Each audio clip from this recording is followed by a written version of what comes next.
This is a reading from the Mystical City of God, the Incarnation, by Venerable Mary of Agreda. Book 2, describing the anxieties of Saint Joseph on account of the pregnancy of Most Holy Mary, the birth of Christ our Lord, his circumcision, the adoration of the kings, the presentation of the infant Jesus in the temple, the flight into Egypt, the death of the holy innocents, and the return to Nazareth. Chapter 1. Saint Joseph becomes aware of the pregnancy of his spouse, the Virgin Mary, and is filled with anxiety, and he knows that he had no part in it. 375. The divine pregnancy of the Princess of Heaven had advanced to its 5th month, when the most chaste Joseph, her husband, commenced to notice the condition of the Virgin, for on account of the natural elegance and perfection of her virginal body, as I have already remarked in number 115, any change could not long remain concealed, and would so much the sooner be discovered. One day, when St. Joseph was full of anxious doubts and saw her coming out of her oratory, he noticed more particularly this evident change, without being able to explain away what he saw so clearly with his eyes. The man of God was wounded to his inmost heart by an arrow of grief, unable to ward off the force of evidence which at the same time wounded his soul. The principal cause of his grief was the most chaste and therefore the most intense love with which he cherished his most faithful spouse, and in which he had from the beginning given over to her his whole heart. Moreover, her charming graces and incomparable holiness had captured and bound to her his inmost soul. As she was so perfect and accomplished in her modesty and humble reticence, Saint Joseph, besides his anxious solicitude to serve her, naturally entertained the loving desire of meeting a response from his love from his spouse. This was so ordained by the Lord in order that by the desire for this interchange of affection, he might be incited to love and serve her more faithfully. 376. Saint Joseph fulfilled this obligation as a most faithful spouse, and as the guardian of the sacrament which as yet was concealed from him. In proportion as he was solicitous in serving and venerating his spouse, and loving her with a most pure, chaste, holy, and just love, in so far also increased his desire of finding a response to his affection and service. He never manifested or spoke of this desire, as well on account of the reverence elicited by the humble majesty of his spouse, as also because the more the angelic purity, conversation, and intercourse of the Virgin with him had given him no apprehension in this regard. But when he found himself thus unexpectedly in the face of this disclosure, where the clear evidence of his senses allowed no denial, his soul was torn asunder by sorrowful surprise. Yet, though overwhelmed by the evidence of this change in his spouse, he gave his thoughts no greater liberty than to admit what his eyes could not fail to perceive.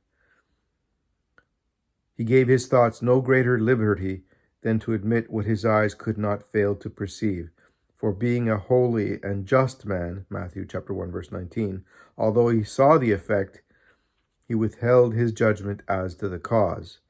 Without doubt, if the saint had believed that his spouse had any guilt in causing this condition, he would have died of sorrow. 377. Besides all this was the certainty of his not having any part in this pregnancy, the effects of which were before his eyes, and there was the inevitable dishonor which would follow as soon as it would become public. This thought caused so much the greater anxiety in him, as he was of a most noble and honorable disposition, and in his great foresight he knew how to weigh the disgrace and shame of himself and his spouse in each circumstances.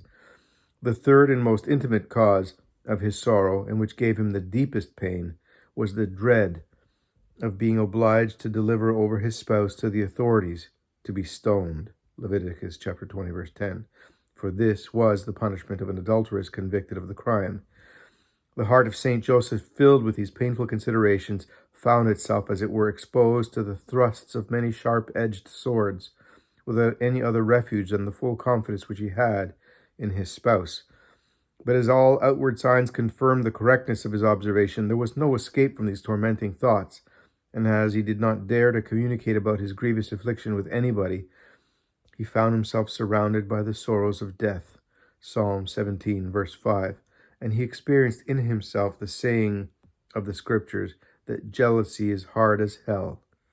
Canticle chapter 8, verse 6. 378. When he attempted to follow out these thoughts in solitude, grief suspended his faculties.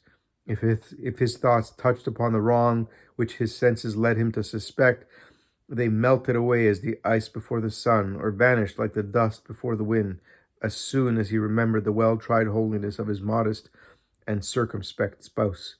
If he tried to suspend the workings of his chaste love, he could not, for she continued to present herself to his thoughts as the most worthy object of his love, and the hidden truth of her fidelity had more power of attracting his love than the deceitful appearance of infidelity to destroy it. The strong and sure bond which truth, reason, and justice had woven about her fidelity could not be broken. He found no suitable occasion of opening his mind to his heavenly spouse, nor did her serene and heavenly equanimity seem to invite him to such an explanation. Although he could not but admit the change in her shape, yet he could not conceive how her purity and holiness could be compatible with any failing, such as this change might indicate, for it seemed impossible to him to connect such a sin with one who manifested such chastity, tranquility, and holy discretion, and such united harmony of all graces and virtues in her daily life. 379. In the midst of these tormenting anxieties, the holy spouse Joseph appealed to the tribunal of the Lord in prayer, and placing himself in his presence, he said, Most high Lord and God, my desires and sighs are not unknown to thee. I find myself cast about by the violent waves of sorrow, Psalm 31, verse 10, which through my senses have come to afflict my heart.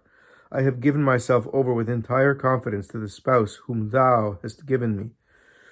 I have confided entirely in her holiness, and the signs of this unexpected change in her are giving rise to tormenting and fearful doubts, lest my confidence be misplaced. Nothing have I until now seen in her which could give occasion for any doubt in her modesty and her extraordinary virtue. Yet, at the same time, I cannot deny that she is pregnant. To think that she has been unfaithful to me and has offended thee would be temerity in view of such a rare purity and holiness. To deny what my own eyes perceive is impossible, but it is not impossible that I die of grief, unless there is some hidden mystery beneath it which I cannot yet fathom. Reason proclaims her as blameless, while the senses accuse her. She conceals from me the cause of her pregnancy, while I have it before my eyes. What shall I do?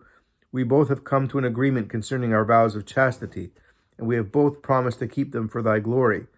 If it could be possible that she violated her fidelity toward thee and toward me, I would defend thy honor and would forget mine for love of thee. Yet how could she preserve such purity and holiness in all other things, if she had committed so grave a crime in this? And on the other hand, why does she, who is so holy and prudent, conceal this matter from me? I withhold and defer my judgment. Not being able to penetrate to the cause of what I see, I pour out in thy presence my afflicted soul. Psalm 141, verse 3. God of Abraham, Isaac, and Jacob, receive my tears as an acceptable sacrifice, and if my sins merit thy indignation, let thy own clemency and kindness move thee not to despise my excruciating sorrow.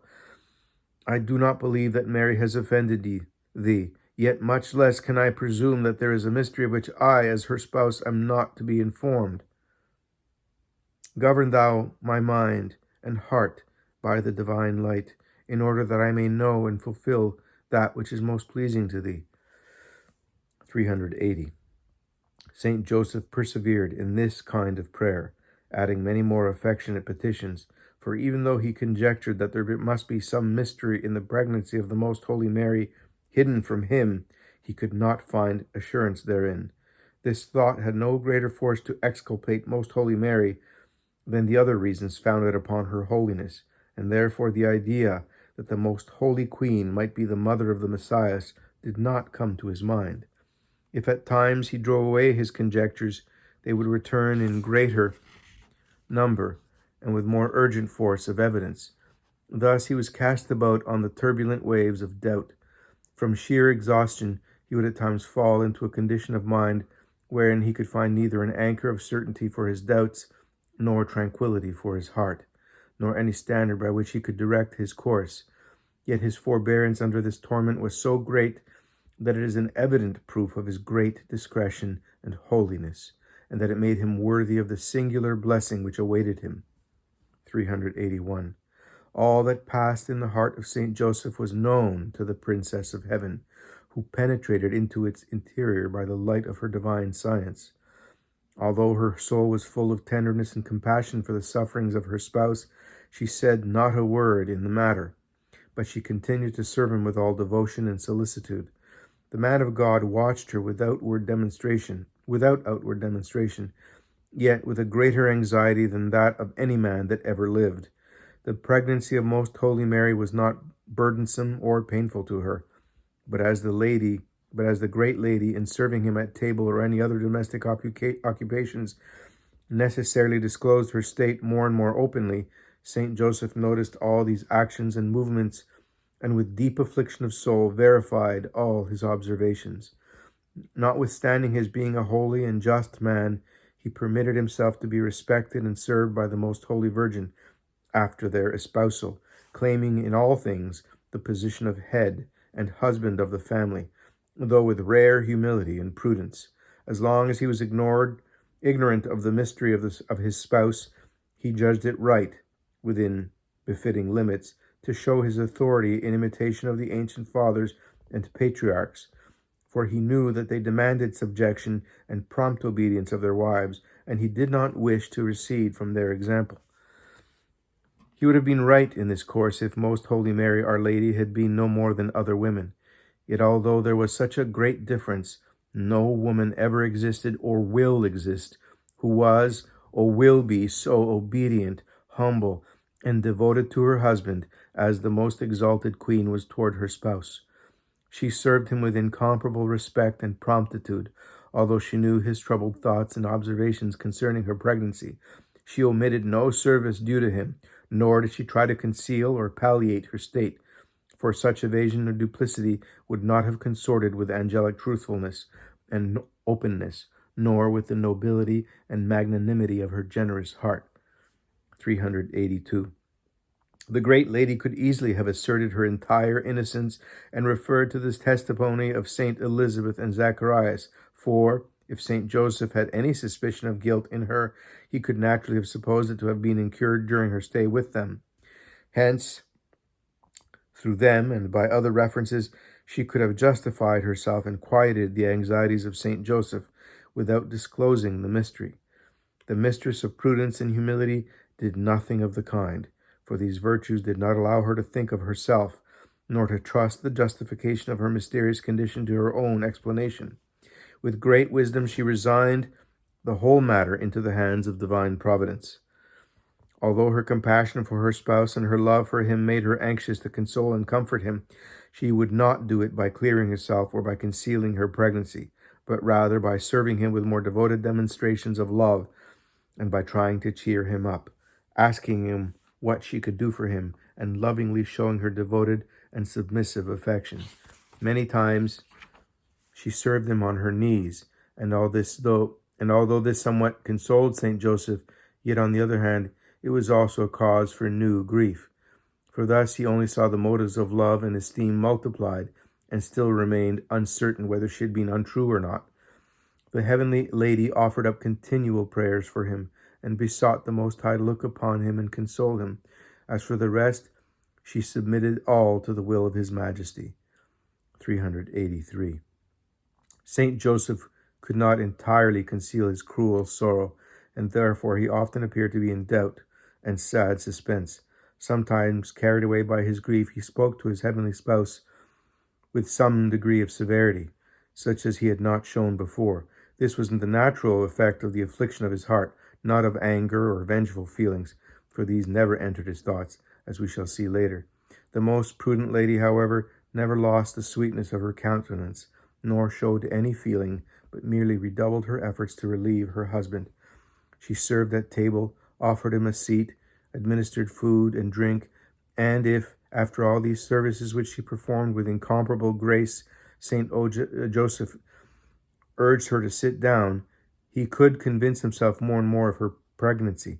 There is no doubt that all this was one of the greatest trials, not only of St. Joseph, but of the Princess of Heaven, and that it greatly manifested the most profound humility and wisdom of her most holy soul.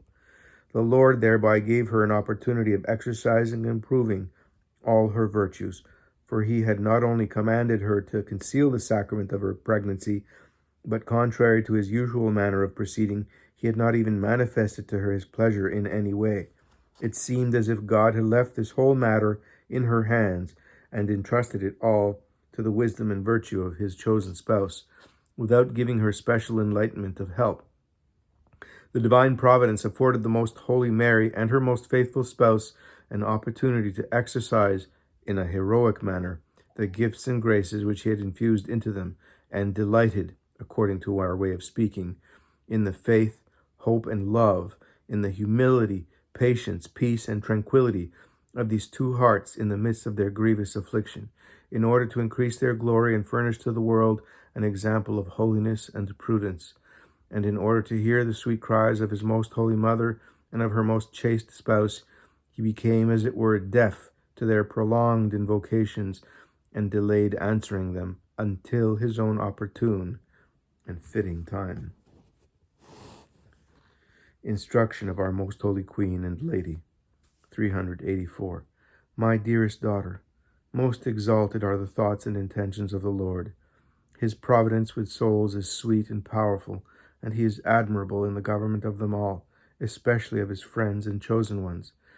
If mortals would strive to know the loving care for their direction and advancement, as shown by this Father of mercies, Matthew chapter 6, verse 5, they would be relieved and would not be involved in such irksome, useless, and dangerous anxieties, living in perpetual toils and vain trust in the help of creatures, for they would resign themselves without hesitation to the infinite wisdom and love which, with paternal sweetness and gentleness, would watch over all their thoughts, words, and actions, and all things necessary for them. I do not wish thee to be ignorant of this truth, but to understand how the Lord from all eternity bears in his mind all the predestined, the different times and ages, and that by the invincible force of his infinite wisdom and goodness, he continually disposes and prepares all the blessings useful to them, so that the end desired for them may be attained. 385. Hence it is very important for the rational creature to allow itself to be led by the hand of the Lord, and leave all to the divine dispositions. For mortal men are ignorant of their ways and of the goal to which they lead. In their ignorance they should not presume to choose, lest they make themselves guilty of great temerity and incur the danger of damnation. But if they resign themselves with all their heart to the divine providence of God, acknowledging him as their Father and themselves as his children and creatures, his Majesty will constitute himself as their protector, helper, and director, and he will assume these offices with such love that he wishes to call heaven and earth witness to how much he considers it his affair to govern his own and direct those who trust and resign themselves into his hands. If God were capable of grief or of jealousy, like men, it would be aroused in him at seeing creatures claiming a part in the providing for the welfare of souls, and that souls should seek to supply their necessities from other quarters, independently of him. Wisdom chapter 12, verse 13. Mortals would not be so ignorant of this truth if they would study what happens between a father and his children, a husband and his wife, one friend and another, a prince and his well-loved and honored subject. All that these do is nothing in comparison with the love which God had for his children, and that which he can do and will do for them. 386. Yet, although men in general believe this truth, no one can fully estimate the love of God and its effects on those souls who resign themselves entirely to his will. Nor canst thou, my daughter, manifest what thou knowest, or shouldst thou, but thou must not lose sight of it in the Lord. His Majesty says that not a hair of his elect shall perish, because he keeps account of them. Luke chapter 21, verse 18. He directs their footsteps toward eternal life and keeps them from death. He observes their labors, lovingly corrects their defects, favors their desires, forestalls their anxieties, defends them in anger, rejoices them in peace, strengthens them in battle, assists them in tribulation. His wisdom is at their service against deceit, his goodness for their sanctification. As he is infinite, whom none can hinder or resist, he executes what he wishes, and he wishes to be entirely at the service of the just, who are in his grace and trust themselves wholly to him. Who could ever measure the number and greatness of the blessings which he would shower upon a heart prepared to receive them? 387. If thou, my dearest, wishest to attain to gain this good fortune, imitate me with true solicitude, and apply thyself from now on to establish in thee a true resignation in the divine providence. If he sends thee tribulations, sorrows, and labors, accept and embrace them with tranquility of soul, with patience, lively faith, and hope in the goodness of the Most High, who always provides that which is the most secure and profitable for thy salvation. Choose nothing for thyself, since God knows